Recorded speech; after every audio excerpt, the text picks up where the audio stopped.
Everyone has a unique gift, and Mike, the creator of the One Life podcast, believes most people don't know how to use their gifts or what they are. Mike wants you to see things from a different perspective and be true to yourself. The One Life podcast unites the world through art, fashion, music, and film. It inspires, motivates, and creates positive energy, love, and compassion to all communities and creates an equal playing field for all. On the One Life podcast, they cover topics like building relationships, overcoming adversity, habits of healthy people, and much, much more. We only have one life to live. Be yourself and live your truth. Add the One Life podcast to your playlist. That's the number one, NE Life. Available on Spotify, Amazon Music, Apple Podcast, and your favorite podcast platform. Check. Yo, what's up, y'all? What's up? This is Mike. M to the I to the C Reed. Welcome to the One Life podcast. I'm back. Took a little break, but it's all good. Sometimes we gotta take a little break, and reset, refocus. Because I've been having these thoughts about how I want to do the show, even though it's not going to change much. But here at the One Life podcast, we talk about positive psychology and taking care of our well-being, and that's the focus, and that's what I kind of always want to stick to. But I do want to keep it fresh and new for you guys, and not bringing you the same old. I kind of want to change it up. So starting today, I did an episode,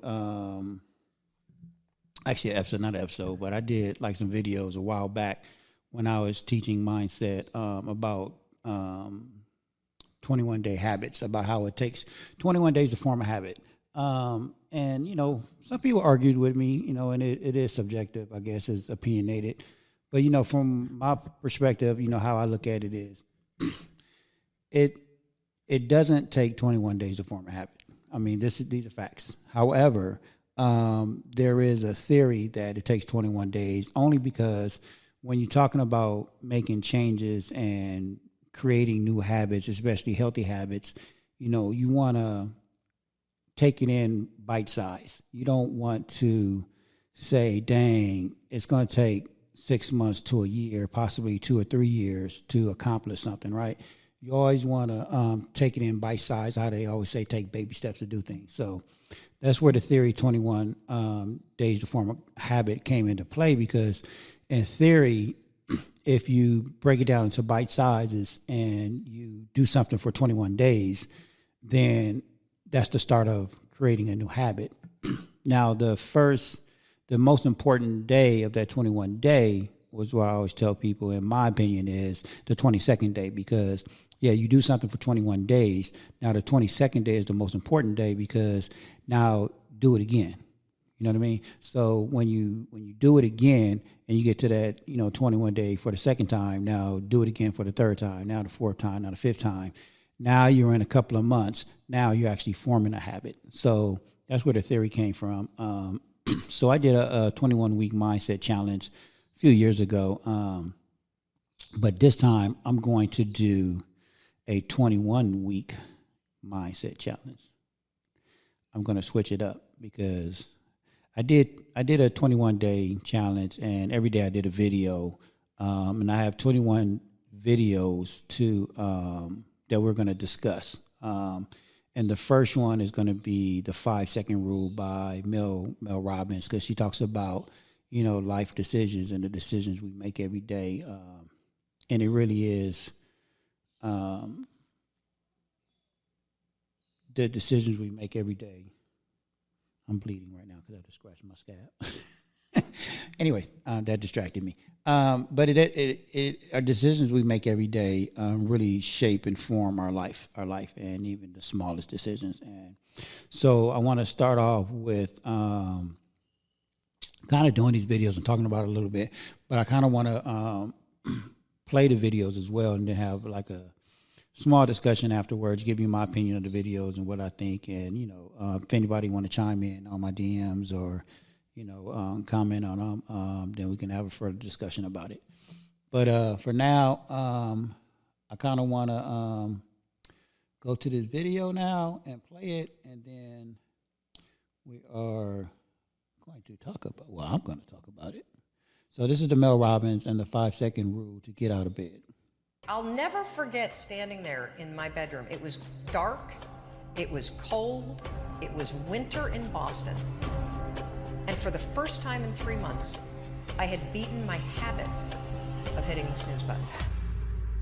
There are so many people in the world, and you know, you may be watching this right now, and you have these incredible ideas, and what you think is missing is motivation.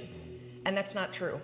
Because the way that our minds are wired, and the fact about human beings, is that we are not designed to do things that are uncomfortable or scary or difficult. Our brains are designed to protect us from those things because our brains are trying to keep us alive. And in order to change, in order to build a business, in order to be the best parent, the best spouse, to do all those things that you know you want to do with your life, with your work, with your dreams, you're going to have to do things that are difficult, uncertain, or scary, which sets up this problem for all of us. You're never going to feel like it.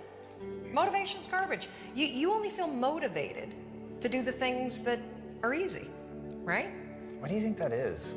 Oh, I know exactly why that is. Because I've studied this so much, because for me, one of the hardest things to figure out was, why is it so hard to do the little things that would improve my life?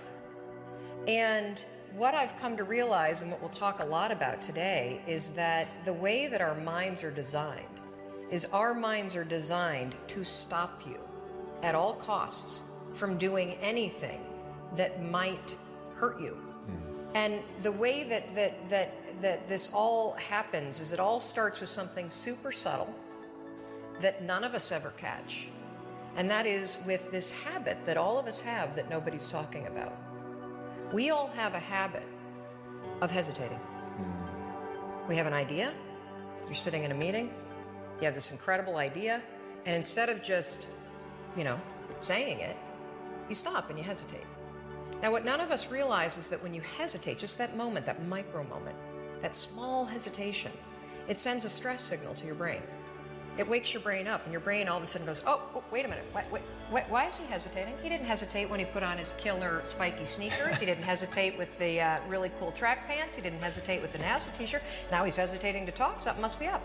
So then your brain goes to work to protect you. It has a million different ways to protect you.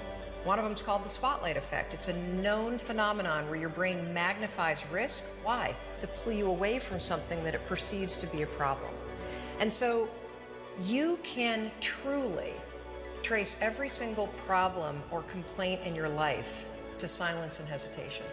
Those are decisions. And what I do, and what's changed my life, is waking up and realizing that motivation's garbage. I'm never going to feel like doing the things that are tough or difficult or uncertain or scary or new. So I need to stop waiting until I feel like it.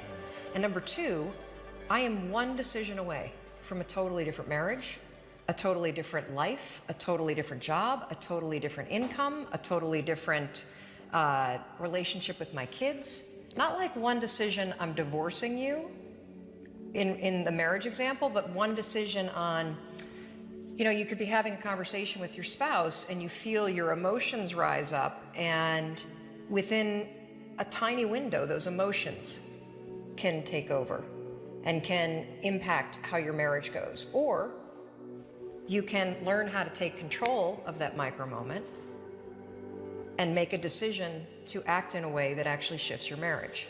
Your life comes down to your decisions, and if you change your decisions, you will change everything. I was 41 years old. I was unemployed.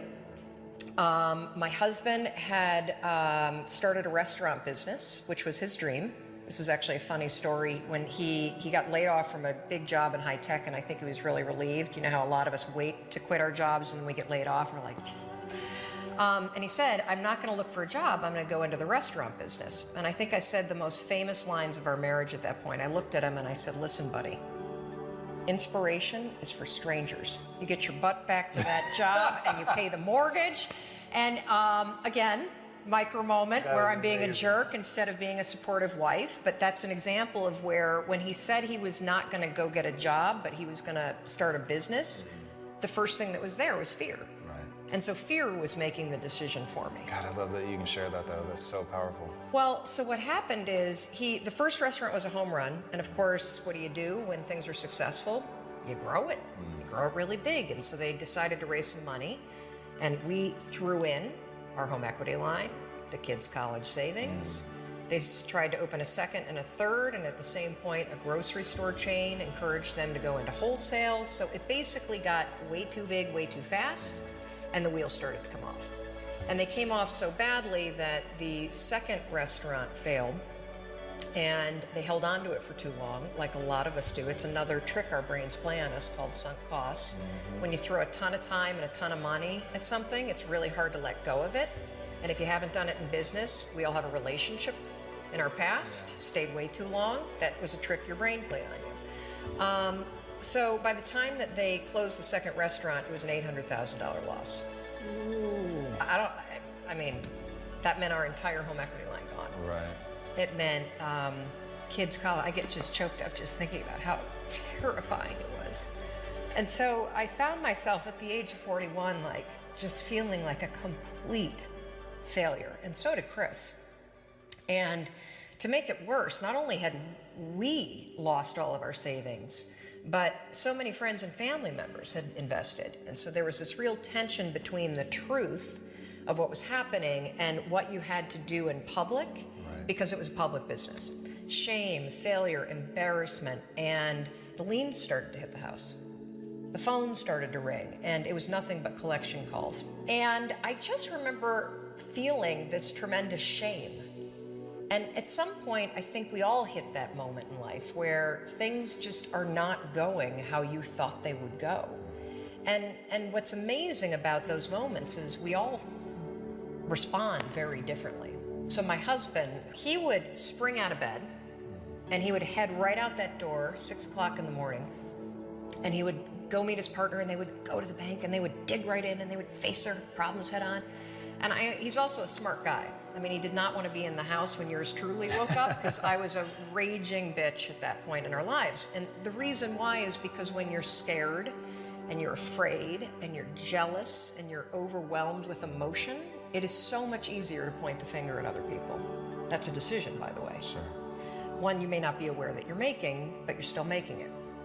So what would happen to me is the exact opposite. Is Chris would be gone, the alarm would go off at 6 o'clock in the morning, and I would lie there. And I would think about the lien on the house, and I would think about the bankruptcy that we were facing, and I would think about how much we had fought the night before, and I would think about the fact that I was unemployed, and I would hit the snooze button. I mean, why would you get up when your life is like that? Why would you? I mean, I needed confidence, I needed courage. I was so tapped out. And you know, in the scheme of life, hitting the snooze button is not that big of a deal.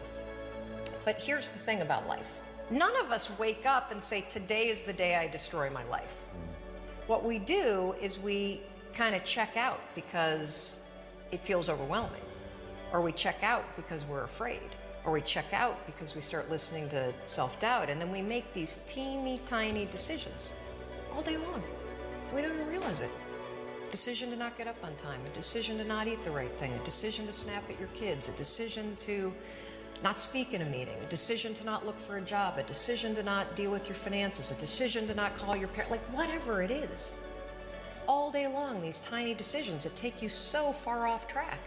And then you wake up like I did and you look at your life and you think, how the hell did I get here? And more importantly, how do I get back over there? And you have no idea. And so I was so trapped. And I know from your story, you felt the same way. Like you knew that there was more in store for you, but you couldn't figure out, how do you close the gap?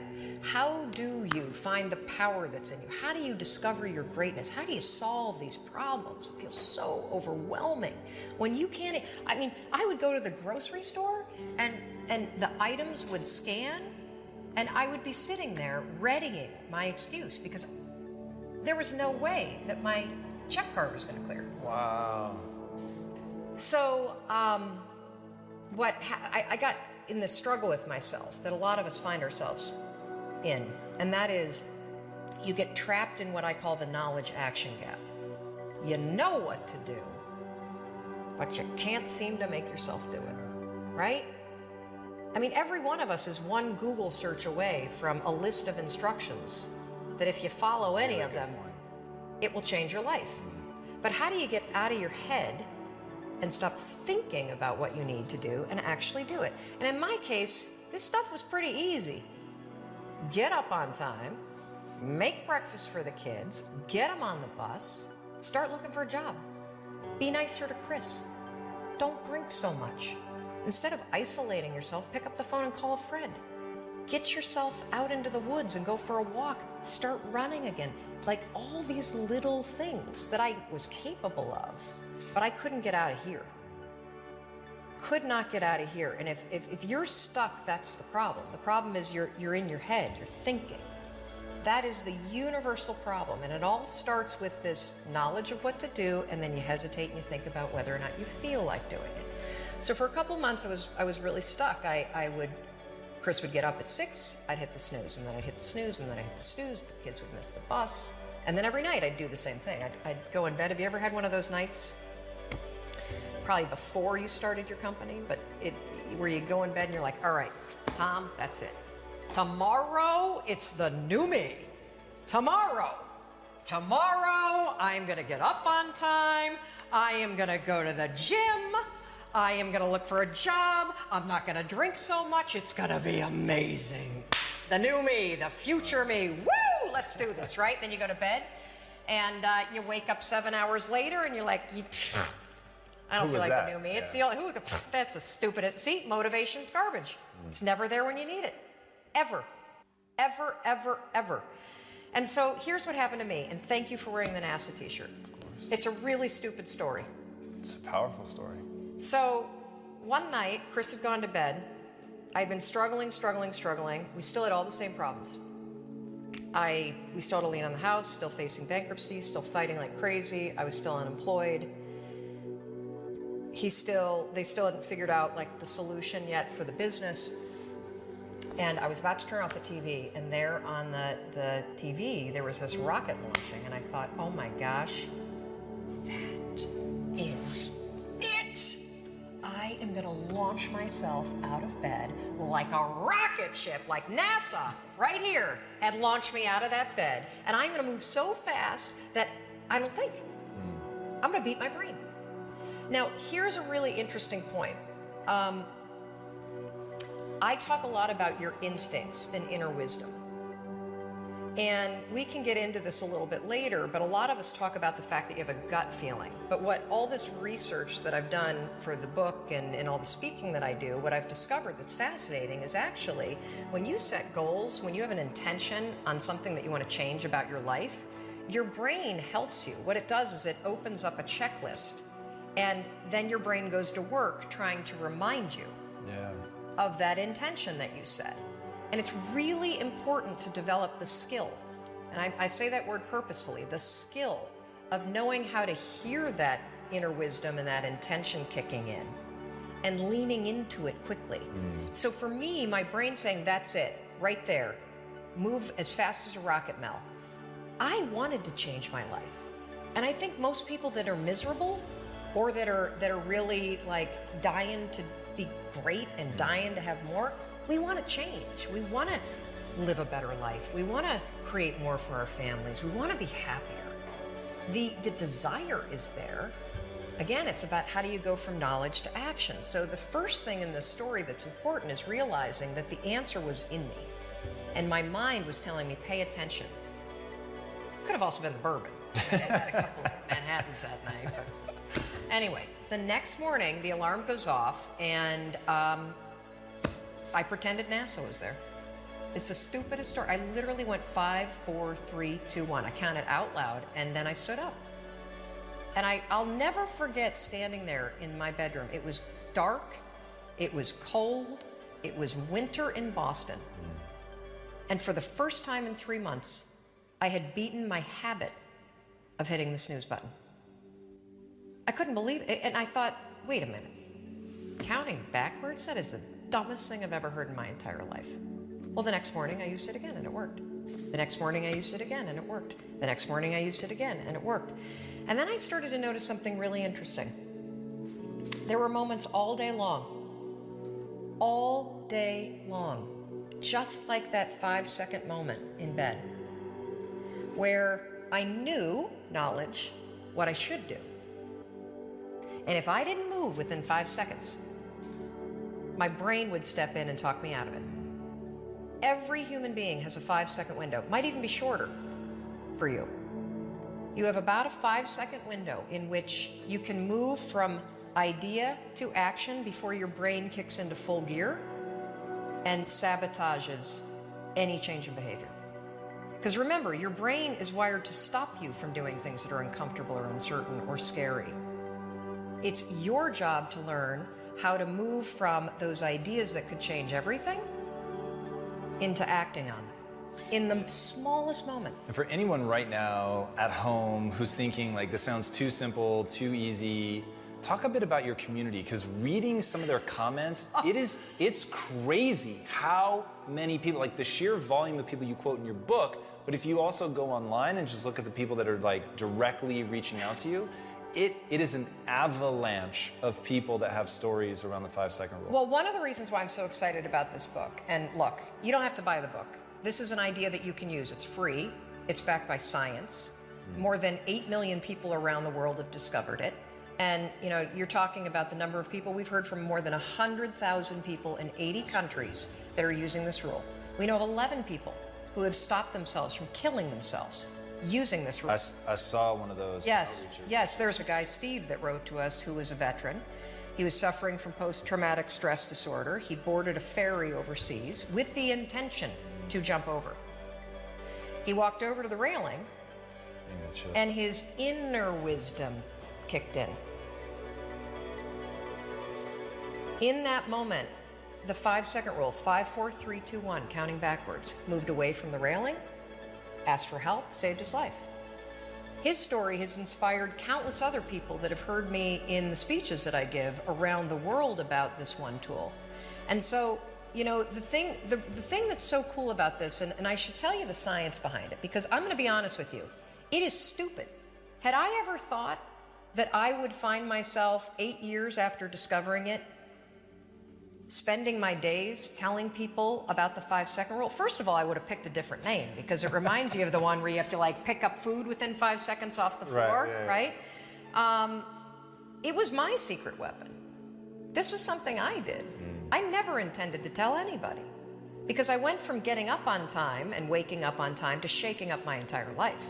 Because when you understand the power of a 5-second decision, and you understand that you always have a choice to go from autopilot to decision maker, everything in your life will change. You will be a different negotiator.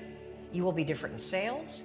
You will be unstoppable in the gym, because you will realize the amount of garbage that you put in the way of your hopes, of your dreams, of your potential, of your confidence, of your courage. Everything comes down to the decisions that you make. We all know what to do. None of us know how to make ourselves do it. So I started researching it. Why does something so stupid work?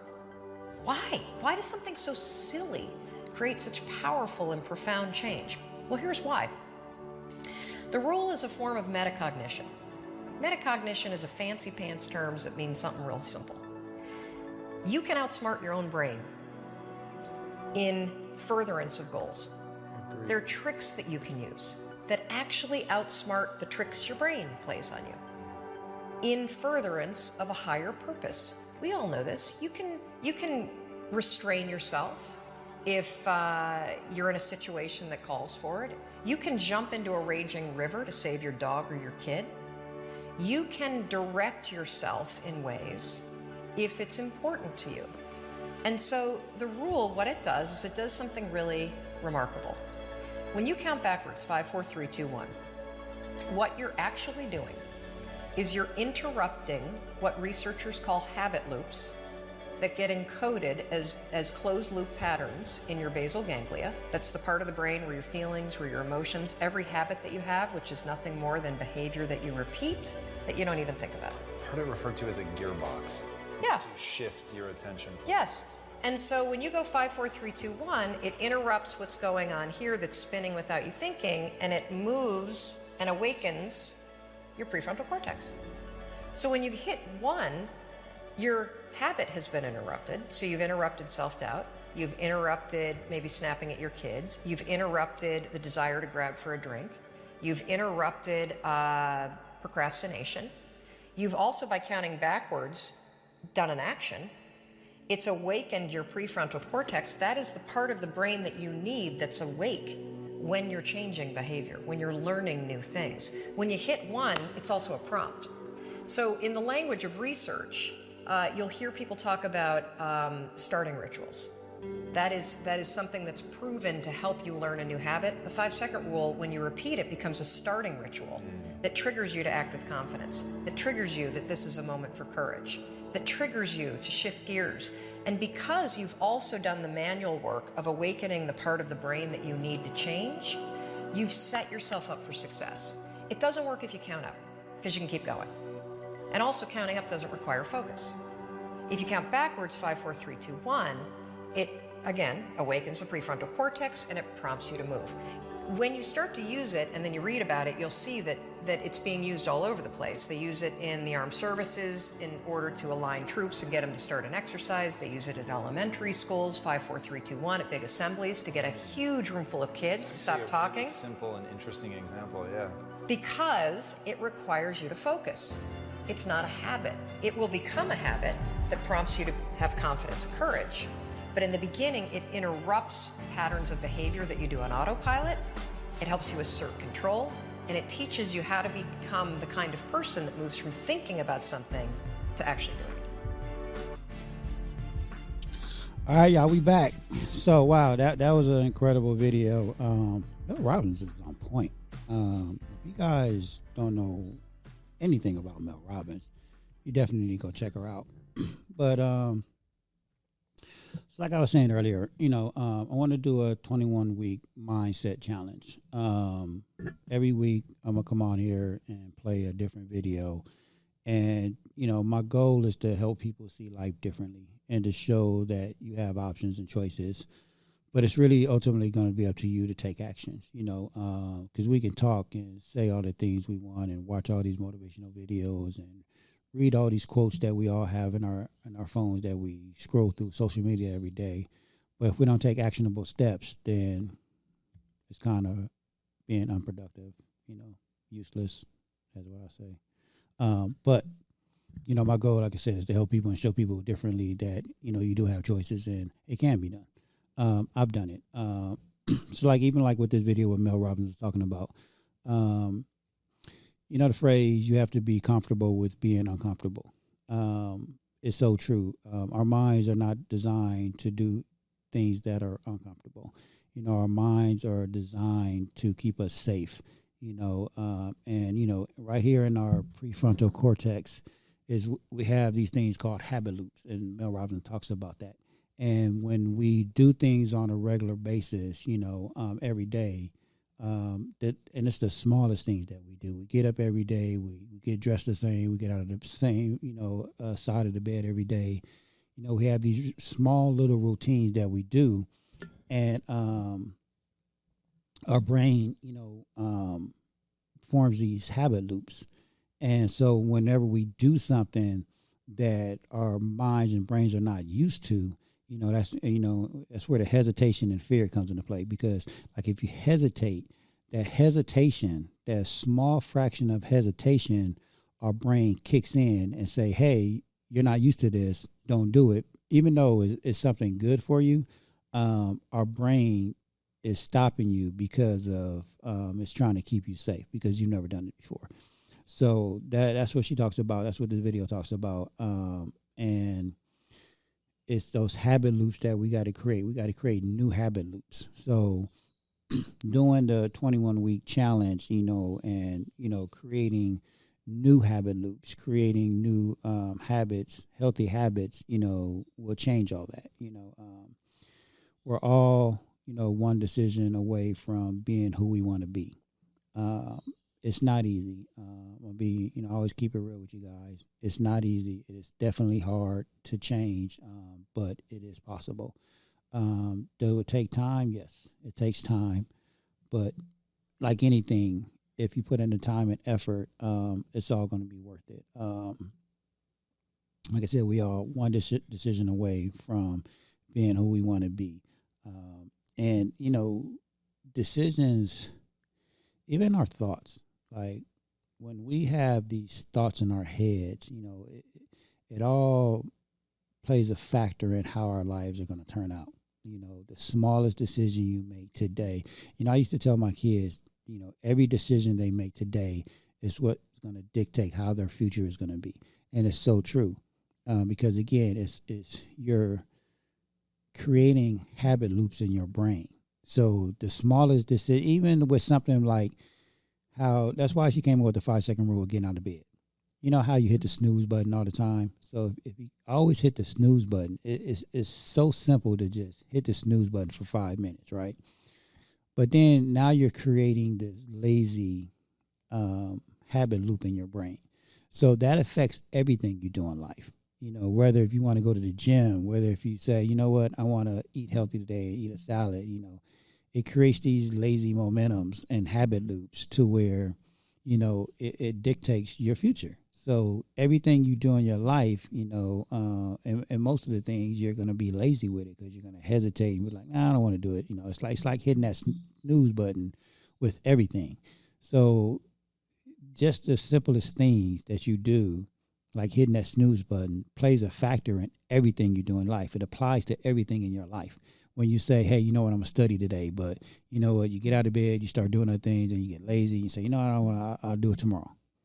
Just that small decision, I'll do it tomorrow, plays a factor and applies to everything you do in life. It starts creating this habit loop. So now you're going to be lazy with everything. You're going to push everything to tomorrow. So that's what we have to get out of the habit of doing. We got to just jump out of bed, jump and do it. Stop hesitating. Stop letting fear stop you and just go for it, because everybody has a cell phone. So you can't even use the excuse no more about, I don't know how to do something. Everything I've done in my life, I mean, I preached this to you guys a million times. Never had a 9-to-5 job. Everything I've done, everything that I've learned from my computer right here. YouTube, Google is your best friend. I'm telling you, everybody has a smartphone. You can get on your smartphone, Google and YouTube, anything, and learn how to do anything. So there's no more excuses about you don't know how to do something. Everything you can learn, you can change. Every decision you make today, you can change the course of your life. You can change the trajectory of your life. So don't use no more excuses. I'm telling you guys, in the beginning, it's hard, yes, but once you get used to it, once you start creating these small habits, it gets easier and easier. Trust me when I tell you that. So watch this video. I hope you watched the video. Hope you got something out of it. And next week, I'm going to bring you another one. But just remember, you change your decisions, you change your life. All right. That's it for this week. Thank you guys for always tuning in. Thank you guys for always supporting the One Life. Definitely coming back and doing more videos, bringing you more positivity stuff.